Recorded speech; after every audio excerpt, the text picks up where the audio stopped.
Bing bongy bong, bing bongy bong. This is Joe, the bearded historian. He'll tell you an interesting story. Be careful of his soldiers, they can be brats. This is Angel, she's an entity. She'll cause chaos and plant her hands at you. This is Sue, she likes spirits, not the alcohol. She's the reason this channel exists. This is David, he likes fire trucks. He's here occasionally. Bing bongy bong, bing bongy bong, bing bongy bong. We preserve his story. Alright, welcome to Wednesday. We have a video about the Titanic. Sinking of the unsinkable. Because nothing is guaranteed in this life. Just death and taxes. Which, tax season. It's almost tax time. You guys all caught up and all done? Just kidding. I have a hamster race for reasons. I don't know. I just thought they were cute and it's a new race. So, you guys get hamsters today. Are you ready? Here we go. Shout out time. Here's a shout out just for you. You support me, so I support you. This shout out is for our friends. Let's see who it is today. All right. All the hamsters are going to go running. Let's see who we got. We got April, Kenny and Debbie. There's Barry, there's Cinephile. There's Shadow, Leon, Vaughn, Rural. Cruising is fun. M&J, Trip, Beham or Baby, Rural, VOC, Yaja, Stitching, Popcorn, Josie, Aisha, Reggie, Sarah, Jerry, up to Bob. There's Heather. There's Unseen. It's going to be close. Let's see. Who else do I see? There's Crazy Train. And there's Driving. Oh, there's April. Oh, is it going to be Driving? Oh, I think it's going to be Driving. Oh, Driving for the win. Alright, and this is Driving. As you can guess, it has a lot to do with driving. Things he talks about: cars, old cars, new cars, freedom, transfers. He has some exploring he does while driving from place to place. Some shorts about his travels. And of course, lives where he's just driving to and from. So if you like driving or riding, this is a good place to go. Like, share, comment, and enjoy the video. Alright, Fails, the bearded historian, is going to entertain you, and I'm going to pretend to pay attention. In plain English, I'll tell some stuff and she'll fall asleep. Probably. But in the hunt for information and ideas of stuff to talk about, we did have one that popped up on the board that was kind of interesting because it dwelled on the time period of the 10th of April, 1912. It was also her maiden voyage. The big thing to remember is that this was the time of days that, aircraft was in its infancy. Nobody was taking air travel anywhere, seriously. Because at the most you might have maybe one, maybe two people on the plane tops. And so at this particular time in history, if you wanted to go, say, from Europe to North America, you were on a boat. And you had all sorts of different types of ships that would take people from point A to point B.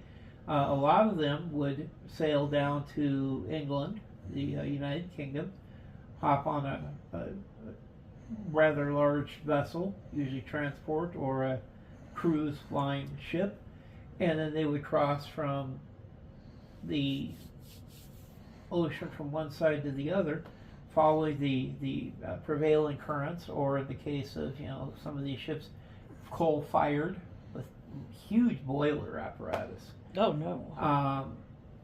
And it was how they operated, and of course the market to get more and more people onto a ship versus smaller ships with more routes.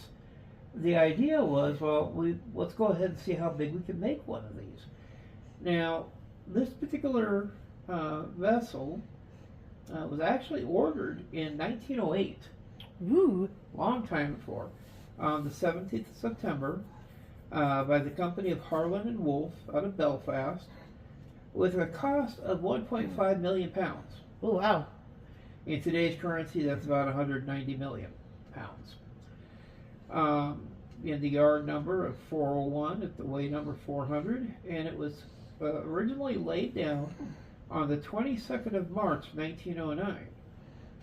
So it took them almost 3 years before it was completed. It would be completed on the 2nd of April 1912 and then set sail on the 10th of April, same year. Interestingly enough, it actually launched on the 31st of May 1911, so a little less than a year later is when they finally got it fully completed. Probably, they had to put in the cabins and the crew and the, controls and all those fun-filled things. But, this particular behemoth would basically be known for the White Star Line. No, I want the White Star Line. And you see all these students over there waving your hands like, I know what ship he's talking about, I know what ship he's talking about. This is the RMS Titanic, setting out of Southampton. Now, interestingly enough, the Titanic wasn't the first ship that they lost. The first one was the RMS Taylor in 1854. Kind of a lasting legacy in the popular culture with the disaster. Public attention spurred on major changes in maritime safety regulations. The ship itself, though, when you read about the tonnage, the displacement, it displaced 52,310 tons. It was a little over 882 feet long. The beam was 92 feet and 6 inches. Its height was 175 feet from keel to the top of the funnels. And it had a total of 9 different decks, A through G. For power source, this was kind of impressive. It had 24 double-ended and 5 single-ended boilers. That's where you got all your thrust from. It would feed 2 reciprocating steam engines for the wing propellers on left and right, and then a low-pressure turbine for the center propeller, putting out 64,000 horsepower. Wow. That is a lot of horsepower from a ship in 1912. Yes, you say. Propulsion was made from the 2 3-blade wing propellers, 1 center propeller. At speed, it could go up to 24 miles per hour with a top speed of 26. Even back then with a ship, that's moving it.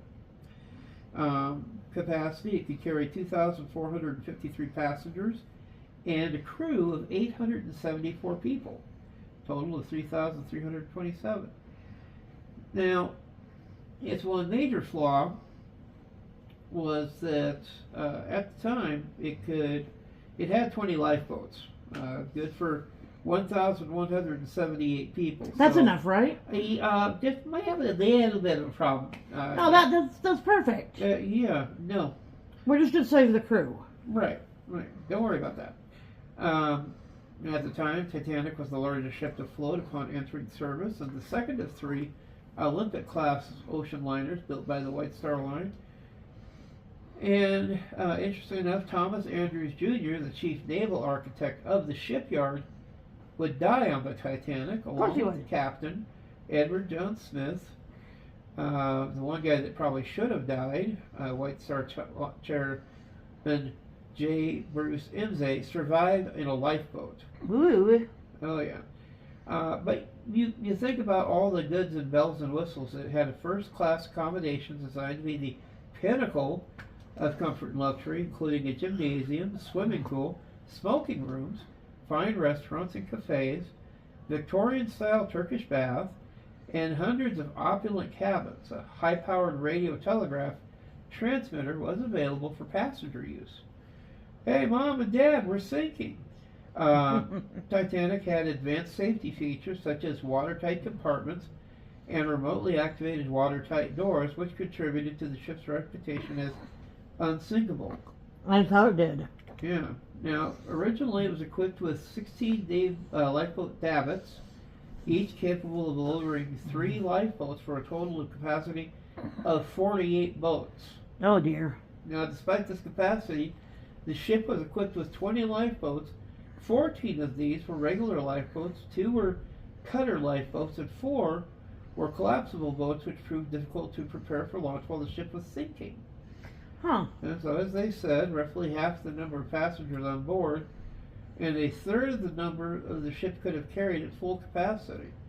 Who forgot to load the lifeboats, class?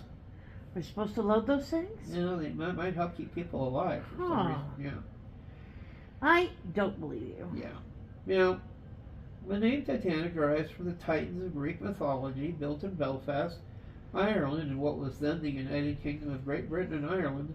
The RMS Titanic was the second of 3 Olympic-class ocean liners. The lead vessel was the Olympic. The final ship of the class was the HMHS Britannic. They were by far the largest vessels of the British Shipping Company White Star Line's fleet, which comprised of 29 steamers and tenders in 1912. The 3 ships had their genesis in a discussion in mid-1907 between the chairman, J. Bruce Ismay, and the American financier, J.P. Morgan, who controlled the White Star Line's parent corporation, the International Mercantile Marine Company. Oh, then.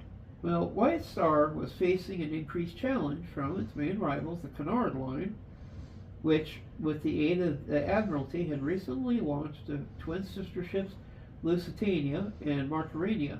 Lusitania, for those of you who are like me who are history buffs, What? it was the ship that got sank by the Germans, which helped push the U.S. into World War I. The fastest passenger ships then in service, and the German lines, Hamburg, America, and Norddeutscher Lloyd, Ismay preferred to compete on size rather than speed, and proposed to commission a new class of liners larger than anything that had come before, which would be the last word in comfort and luxury.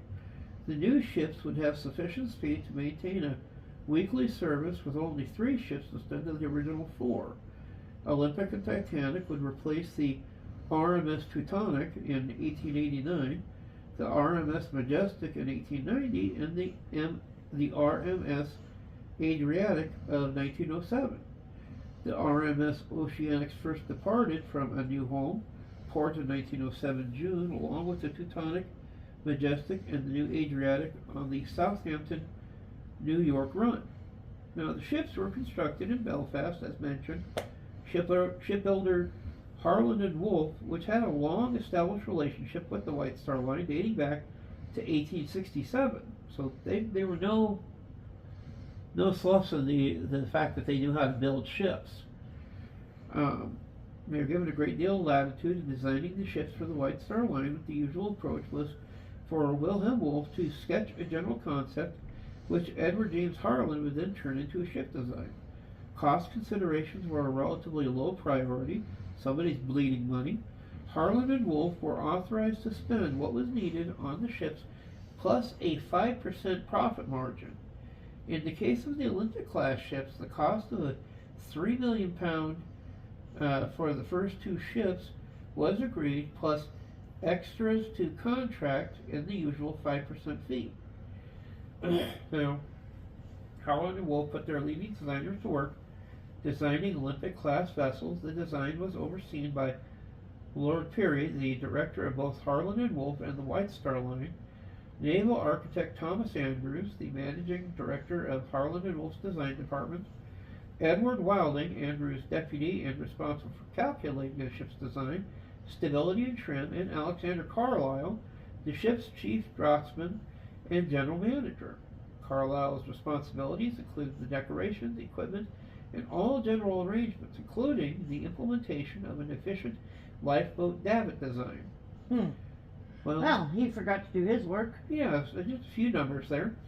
On the 29th of July, 1908, Harlan and Wolff presented their drawings to J. Bruce Ismay and the other White Star Line executives. Ismay approved the design and signed the three letters agreement 2 days later, authorizing the start of construction. At this point, the first ship, which was later to become the Olympic, had no name but was referred to simply as Number 400, and it was Harlan and Wolff's 400th hull. Titanic was based on the revised version of the same design and given the number 401. Now, Titanic was 882 feet 9 inches long with a maximum breadth of 92 feet and 6 inches. Ship's total height, measured from the base of the keel to the top of the bridge, was 104 feet. The Titanic measured gross GRT 46,329 and 21,831 NRT with a draught of 34 feet 7 inches, displacing 52,310 tons. Oh, wow. That is a big. It's hard to imagine a ship that size. Right. You know, even back then, you know, it's just kind of wow. You know, now all three of these Olympic-class ships had 10 decks, excluding the top of the officers' quarters, 8 of which were for passenger use, and from top to bottom, the decks were the boat deck, the A deck, also known as the promenade, extending along the entire 546 feet length of the superstructure. The B deck, or bridge deck, was the top weight-bearing deck and uppermost level of the hull. More first-class passenger accommodations are located here, with 6 palatial staterooms cabins featuring their own private promenades. On the Titanic, an a la carte restaurant and Café Parisien provided luxury dining facilities to first-class passengers. These were your rich hoity-toity snobs. I'm sorry if you're that rich, but guess what? It's still food, you know. Mm-hmm. And what's funny is I've seen some of the menus that these guys ate, and I'm like, oh yeah, I imagine if you could afford your cabins in that area. Of course, this also for the other time frame. This all predated the Great Depression, so you know these weren't exactly the meals you'd get in 1930 either. Of course, for this ship in 1930, but you were dining at the bottom of the Atlantic. Small note. Both were run by subcontracted chefs and their staffs. Of course, all were lost in the disaster. Second-class smoking room and entrance hall were both located on this deck. The raised forecastle of the ship was forward of the bridge deck, accommodating number 1 hatch, the main hatch through the cargo holds, numerous pieces of machinery, and anchor housings. After the bridge deck was the raised poop deck, 106 feet long, with a promenade for third-class passengers. It was many of the Titanic's passengers and crew made their last stand as the ship sank. The forecastle and poop deck were separated from the bridge deck by the well decks. Now, C deck, the shelter deck, was the highest deck to run uninterrupted from stem to stern. It included both well decks. The aft one served as part of the third-class promenade. Crew cabins were housed below the forecastle, and third-class public rooms were housed below the poop deck, in between the majority of first-class cabins and the second-class library. They had a library. Ooh. Now, do they have any good books, though? It's anybody's guess back then. You know. The D deck, or saloon deck, was dominated by 3 public rooms: the first-class reception room, the first-class dining saloon, and the second-class dining saloon. The first and second-class galleys were also located on this deck, an open space provided for third-class passengers. First and second and third-class passengers had cabins on this deck with berths for firemen located in the bow. This is the highest level reached by the ship's watertight bulkheads, though only by 8 of the 15 bulkheads. Down to the E deck, the upper deck was predominantly used for passenger accommodation for all 3 classes, plus berths for cooks, seamen, stewards, and trimmers. Along the length of this ran a long passageway nicknamed Scotland Road in reference to a famous street in Liverpool. Scotland Road was used by third-class passengers and crew members. In the F deck, or middle deck, mainly accommodated second and third-class passengers and several departments of the crew. This third-class dining saloon was located here, as was the first-class bath complex containing the swimming pool and the Turkish bath. The G deck, the lower deck, had the lowest portholes just above the waterline. The first-class squash court was located here along the traveling post office, where letters and parcels were sorted ready for delivery when the ship docked. Food was also stored here. The deck was interrupted at several points by orlop or partial decks over the boiler, engine, and turbine rooms. Now the orlop deck and the tank top below that, named because the earlier tanks and ballast tanks stored in the ship's double bottom, were on the lowest level of the ship below the waterline. Orlop decks were used as cargo spaces, while the tank top, the inner bottom of the ship's hull, provided the platform on which the ship's boilers, engines, turbines, and electrical generators were housed. The areas of the ship that were occupied by the engine and boiler rooms, areas which passengers would have been prohibited from seeing, these were connected with higher levels of the ship by 2 flights of stairs in the fireman's passage. Twin spiral stairways near the bow provided access to the D deck. Ladders in the boiler, turbine, and engine rooms provided access to higher decks in these compartments. Now, the propulsion, for all its fun worth, was supplied by the 3 main engines: 2 reciprocating 4-cylinder, triple expansion steam engines, and 1 centrally placed low-pressure Parsons turbine, each driving a propeller. The 2 reciprocating engines had a combined output of 30,000 horsepower. The output of the steam turbine was 16,000 horsepower. The White Star Line had used the same combination of engines on an earlier liner, the Laurentieric, which was a great success. It provided good combination of performance and speed. Reciprocating engines by themselves were not powerful enough to propel an Olympic-class liner at the desired speeds, where turbines were sufficiently powerful but caused uncomfortable vibrations, a problem that affected all turbine canard liners, the Lusitania and the Mauretania. By combining the reciprocating engines with a turbine, fuel usage could be reduced and motive power increased while using the same amount of steam. The 2 reciprocating engines were each 63 feet long and weighed 720 tons, with their bed plates contributing a further 195 tons. They were powered by steam produced in 29 boilers, 24 which were double-ended, and 5 single-ended, which contained a total of 159 furnaces. That's a lot of coal being shoveled. Right? The boilers were 15 feet 9 inches in diameter and 20 feet long, each weighing about 91.5 tons and capable of holding 48.5 tons of water. These were fueled by burning coal, 6,611 tons of which could be carried in the bunkers, with a further 1,092 tons in hold 3. The furnaces required over 600 tons of coal a day to be shoveled into them by hand, requiring the services of 176 firemen working around the clock. 100 tons of ash a day had to be disposed of by ejecting it into the sea. This work was relentless, dirty, and dangerous, and although firemen were paid relatively well, there was high suicide rates among those who worked in that capacity. Yeah, I wonder why. I don't know. Welcome to a living version of hell, basically. What? Exhaust steam, leaving the reciprocating engines, was fed into the turbine, which was situated aft. From there it passed into a surface condenser to increase the efficiency of the turbine so that the steam could be condensed back into water and reused. The engines were attached directly to the long shafts that drove the propellers. There were 3, 1 for each engine.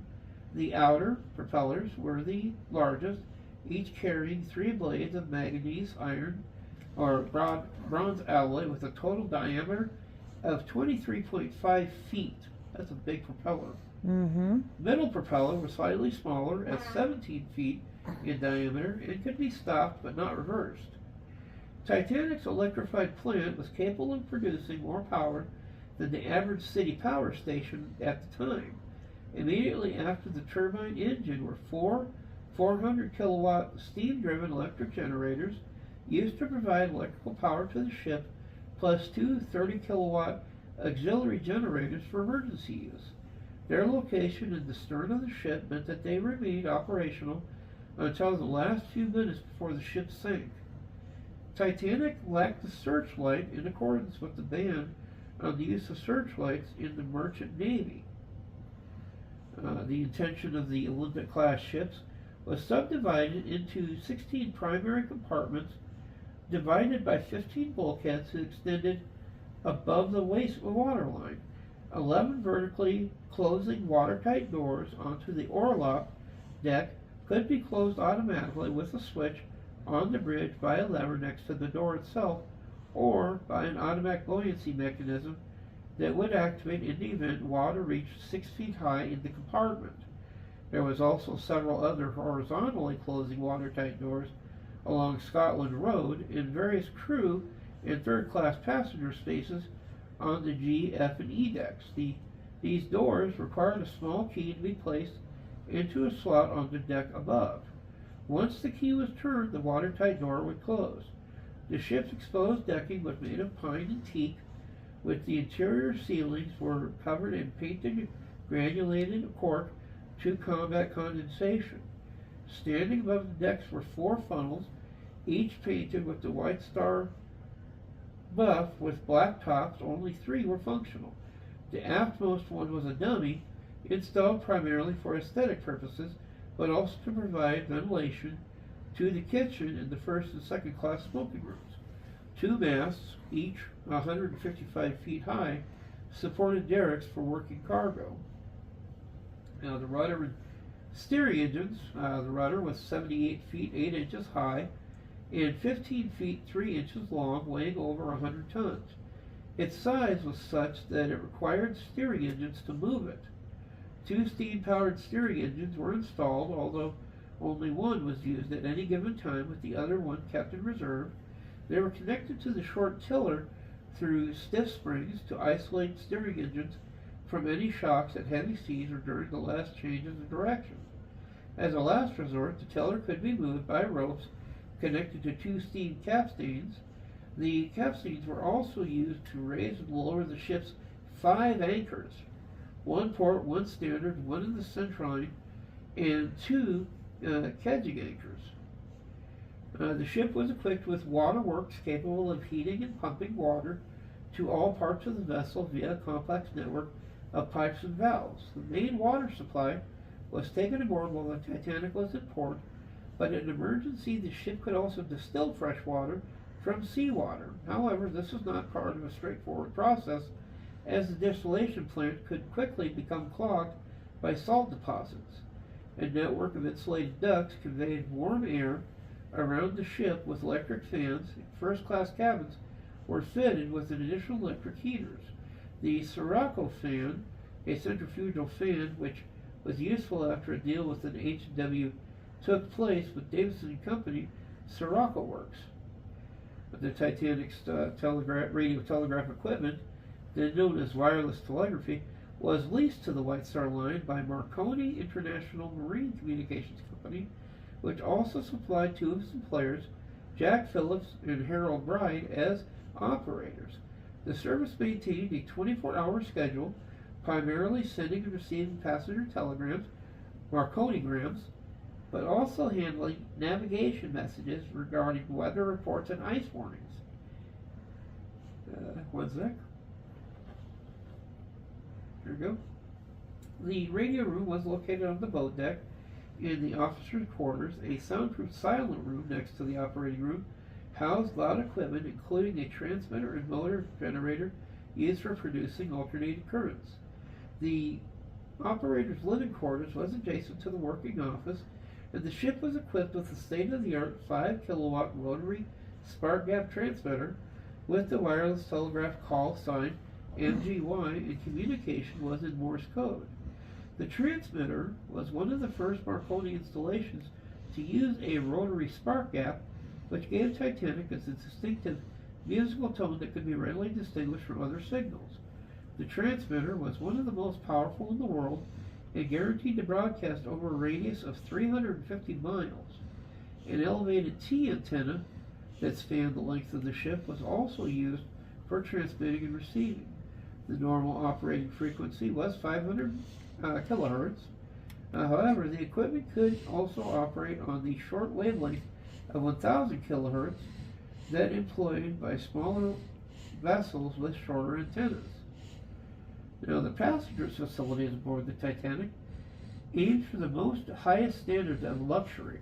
According to Titanic's general management plans, the ship could accommodate 833 first-class passengers, 614 in second class, and 1,006 in third class, for a total passenger capacity of 2,453. In addition, Titanic's capacity for crew members exceeded 900, as most documents of the original configuration have stated that the full carrying capacity for passengers and crew was approximately 3,547. The ship's interior design was a departure from that of other passenger liners, which typically had decorated in the style of a manor house or an English country house. Titanic was laid out in a much lighter style similar to that of a contemporary high-class hotel.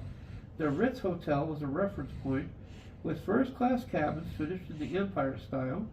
A variety of other decorative designs ranging from the Renaissance to Louis XV were used to decorate cabins and public rooms in first and second class areas of the ship. The aim was to convey an impression that the passengers were on a floating hotel rather than a ship. As one passenger recalled, on entering the ship's interior, passengers would at once lose the feeling that they were on board a ship and seem instead to be entering a hall of some great house on shore. Cabins in first class also contained buttons that, when pressed, would signal for a steward to come to the cabin. Among the more novel features available to first-class passengers was a 7-foot deep saltwater swimming pool, a gymnasium, squash court, and a Victorian-style Turkish bath, which comprised hot room, warm temperature room, cooling room, 2 shampooing massage rooms, and complementing the Turkish bath, and within the same area was a steam room and an electric bath. First-class common rooms were impressive in scope and lavishly decorated. They included a lounge in the style of the Palace of Versailles, an enormous reception room, a men's smoking room, and a reading and writing room.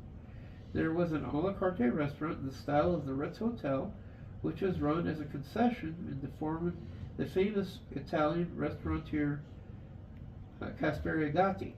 The Café Parisien, decorated in the style of a French pavement cafe, complete with ivy-covered trusses and wicker furniture, was run in an annex to the restaurant. For an extra cost, first-class passengers could enjoy the finest French haute cuisine in the most luxurious of surroundings. There also was a veranda cafe where tea and light refreshments were served and offered great views of the ocean. At 114 feet long by 92 feet wide, the dining saloon on D-deck, designed by Charles Fitzroy Dall, was the largest room afloat and could seat almost 600 passengers at a time. That's one heck of a big ship. The third class, commonly referred to as steerage, accommodations aboard Titanic were not as luxurious, but were better than on many ships of their time, where third-class accommodations consisted of little more than open dormitories in which hundreds of people were confined, often without adequate food or toilet facilities. The White Star Line had since broken that mold. As aboard the Titanic, all White Star passenger ships divided their third-class accommodations into 2 sections, always at opposite ends of the vessel from one another. This established arrangement was that single men were quartered in the forward areas, while single women, married couples, and families were quartered aft.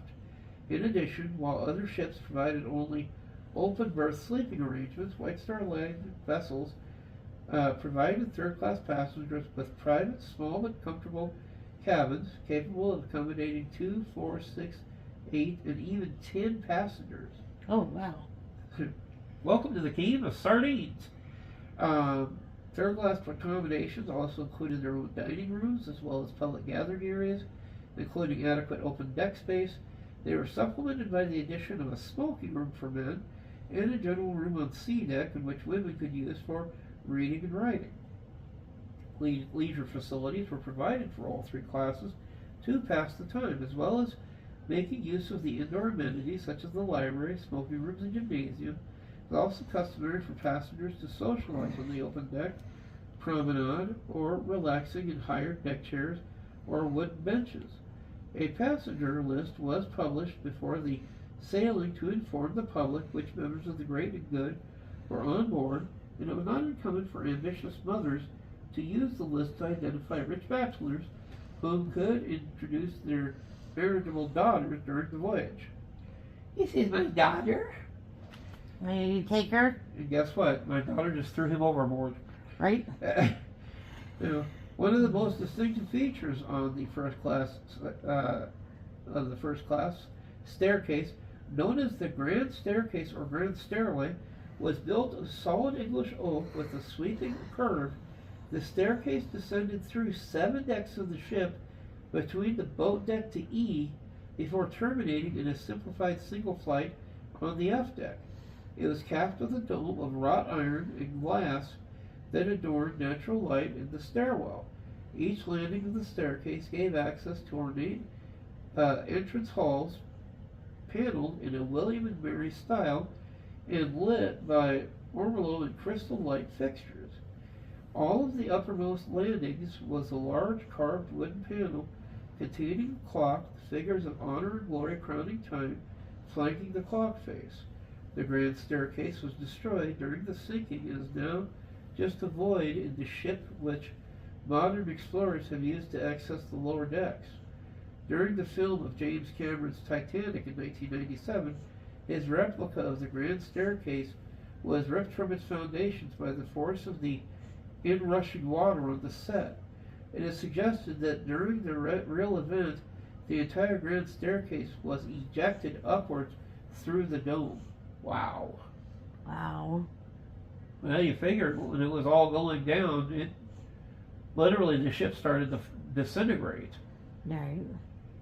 Now, in terms of mail and cargo, though it was primarily a passenger liner, the ship also carried a substantial amount of cargo. Under the designation of Royal Mail Ship, RMS, Titanic carried mail under contract with the Royal Mail and also the United States Post Office.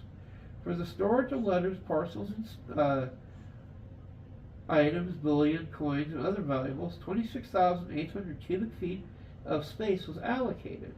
The C Post Office on G deck was manned by 5 postal clerks, 3 Americans, 2 Britons, who worked 13 hours a day, 7 days a week, sorting up to 60,000 items daily. The ship's passengers brought with them a large amount of baggage. Another 19,455 cubic feet was taken up by first and second class baggage. In addition, there was considerable quantity of regular cargo, ranging from furniture to foodstuffs. A 1912 Renault Type CE Coupe de Ville motor car. Despite later myths, the cargo on Titanic's maiden voyage was fairly mundane. There were no large quantities of gold bars, exotic minerals, or diamonds. The so-called unlucky mummy being on board was also false. One of the more famous items lost in the shipwreck, a jeweled copy of the Rubaiyat of Omar Khayyam, was valued at $40,000 today, according to claims compensation filed with Commissioner Gilchrist. Following the conclusion of the Senate inquiry, the single most highly valued item of luggage of cargo was a large neoclassical oil painting named Le Currency Albain by French artist Barry Joseph Blondel. The painting and owner, first class passenger Maurits Hakan Bornstrom Stephenson, filed a claim for $100,000, about $3.3 million in today's money, in compensation for the loss of the artwork. Other intriguing items in the manifest included 12 cases of ostrich feathers, 76 cases of dragon's blood resin, and 16 cases of calabashes. Titanic was equipped with 8 electric cranes, 4 electric winches, and 3 steam winches to lift cargo and baggage in and out of the holds. It is estimated the ship used some 415 tons of coal while in Southampton, simply generating steam to operate the cargo winches and provide heat and light. Wow. It is a busy ship. Now, on to the fun part, everybody's favorite part. Guess what we're going to talk about? Tacos? No. Oh. Lifeboats. Yes, the thing that they forgot. Yeah. Nike Olympic Titanic carried 20 lifeboats, 14 standard wooden Harland and Wolff lifeboats with a capacity of 65 people each. 4 Englehart collapsible, wooden bottom, collapsible canvas sides, lifeboats identified A to D with a capacity of 47 people each. And the Titanic also had 2 emergency cutters with a capacity of 40 people each. Now, Olympic carried at least 2 collapsible boats on either side of the number 1 funnel. Now, all of the lifeboats were stowed securely on the boat deck, and except for the boats A and B, connected to davits by ropes. Those on the starboard side were odd-numbered, 1 through 15, from bow to stern, while those on the port side were even-numbered, 2 to 16, bow to stern. Both cutters were kept swung out, hanging from the davits, ready for immediate use, while collapsible lifeboats C and D were stowed on the boat deck, connected to davits immediately inboard of boats 1 and 2 respectively. A and B were stored in the roof of the officers' quarters on either side of number 1 funnel. There were no davits to lower them, and their weight would have made them difficult to launch by hand. Each boat carried, among the other things, food, water, blankets, and spare life belts. Lifeline ropes on the boat sides enabled them to save additional people from the water if necessary. Now, Titanic had 16 sets of davits, and each were able to handle 3 lifeboats, as Carlisle had hoped. This gave the Titanic the ability to carry up to 48 wooden lifeboats. However, the White Star Line decided that only 16 wooden lifeboats and 4 collapsible would be carried. Because that makes sense. Yeah, we certainly won't need those, right? Yeah, why would we need extra boats? I mean, it takes up room. Now, at the time, the Board of Trade's regulations required British vessels over 10,000 tons to carry only 16 lifeboats with a capacity of 990 occupants. The others just get to learn how to breathe underwater. I never understood that. It never made any sense. I mean, you think about, even based off of the numbers, they were already looking at more than half the people are going to die, especially out in the warm North Atlantic waters. Yeah, I don't understand. Just heights of stupidity. Therefore, the White Star Line actually provided more lifeboat accommodation that was legally required, but it wasn't going to be enough for all the people. Now, it does mention, had the SS Californian responded to Titanic's distress calls, the lifeboats might have been able to ferry all passengers to safely as planned. Sure. Now, the joys of building this monstrosity. Sheer size of the Olympic-class vessels posed a major engineering challenge for Harland and Wolff. No shipbuilder had ever before attempted to construct vessels of this size. The ships were constructed on Queen's Island, now known as the Titanic Quarter in Belfast Harbor. Harland and Wolff had to demolish 3 existing slipways and build 2 new ones, the largest ever constructed at that time, to accommodate both ships. Their construction was facilitated by an enormous gantry built by Sir William Earl and Company, a Scottish firm responsible for the building of the Forth Bridge and London's Tower Bridge. The Arrow gantry stood 228 feet high, was 270 feet wide, and 840 feet long, weighing more than 6,000 tons. Yeah, that's monstrous. It's accommodated a number of mobile cranes. A separate floating crane capable of lifting 200 tons was actually brought in from Germany. The construction of the Olympic and Titanic took place virtually in parallel with Olympic's keel laid down the 1st and 16th December 1908, while the Titanic came in on the 22nd of March of 1909. Both ships would take 26 months to build, following pretty much the same construction process. They were designed essentially as an enormous floating box girder, with the keel acting as the backbone and the frames of the hull forming the ribs. As the base of the ship's a double-bottomed, 5'3" deep supported 300 frames, each between 24 and 36 inches apart, and measuring up to about 66 feet long. They terminated at the bridge deck and were covered in steel plates which formed the outer skin of the ships. The 2,000 hull plates were single pieces of rolled steel plate, mostly up to 6 feet wide and 30 feet long, weighing between 2.5 and 3 tons. The thickness varied from 1 to 1.5 inches, and the plates were laid in a clinkered overlapping fashion from keel to the bilge.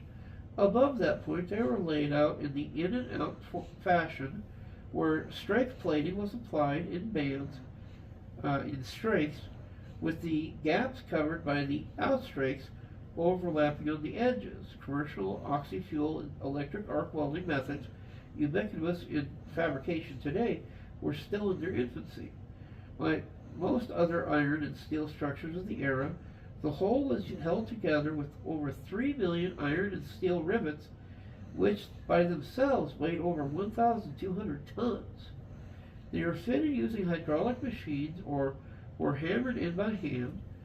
In the 1990s, material scientists concluded that the steel plate used from the ship was subject to being specifically brittle when cold, and this brittleness exasperated the impact damage and hastened the sinking. It is believed that by the standards of the time, the steel plate's quality was good, not faulty, but it was inferior to what would have been used for shipbuilding purposes in later decades, owing to the advances in metallurgy of steelmaking.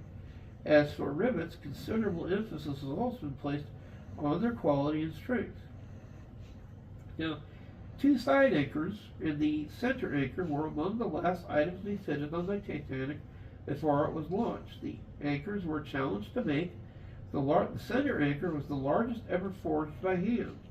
The head weighed nearly 16 tons, and the shank another 8. 20 Clydesdale draught horses were needed to haul the center anchor by wagon from the Noah Inglis and Sons Limited forge shop in Netherton near Dudley in the United Kingdom to the Dudley Railway Station 2 miles away. It was then shipped by rail to Fleetwood in Lancashire before boarding the ship at Belfast.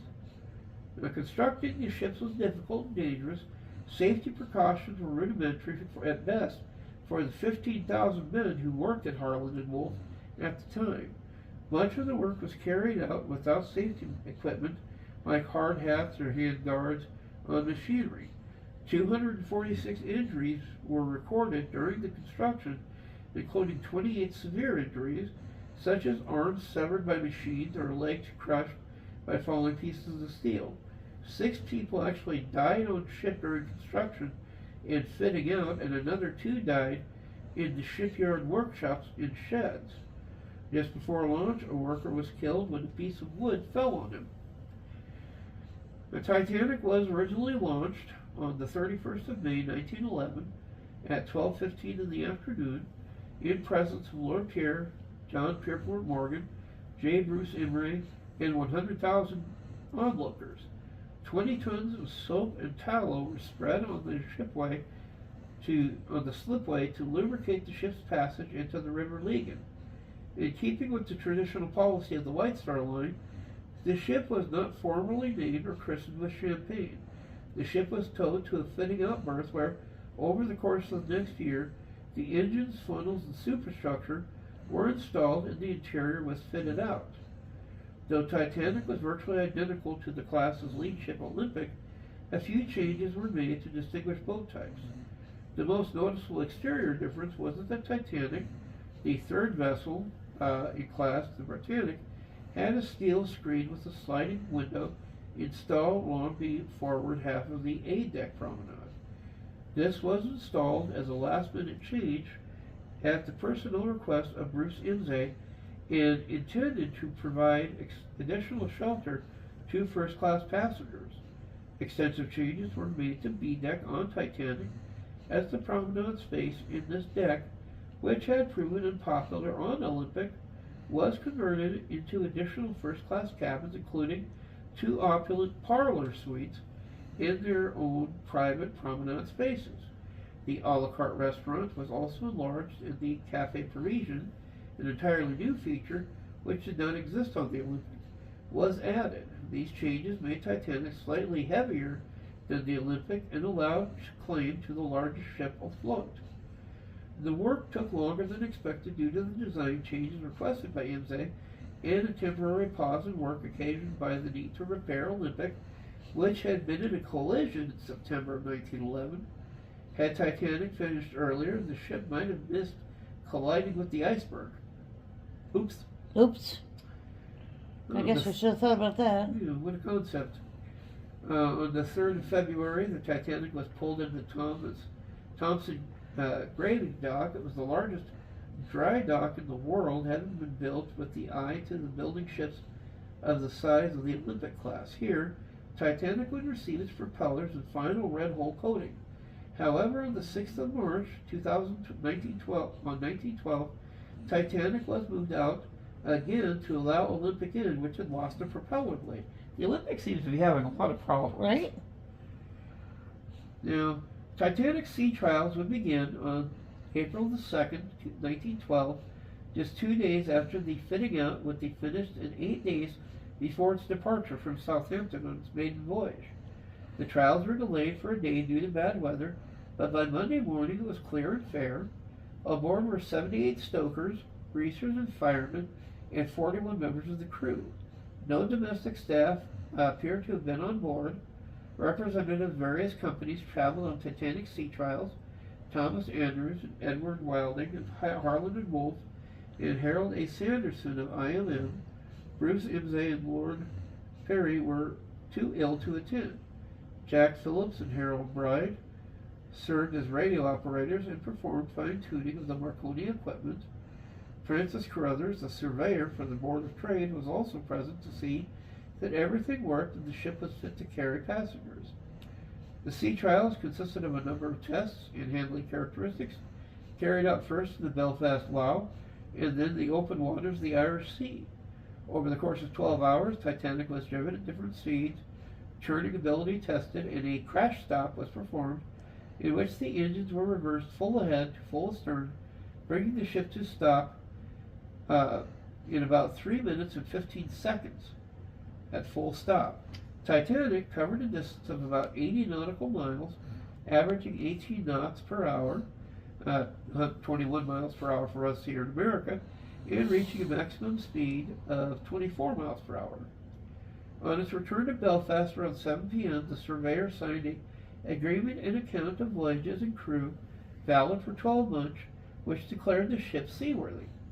An hour later, Titanic departed Belfast to head to Southampton, a voyage of about 570 nautical miles.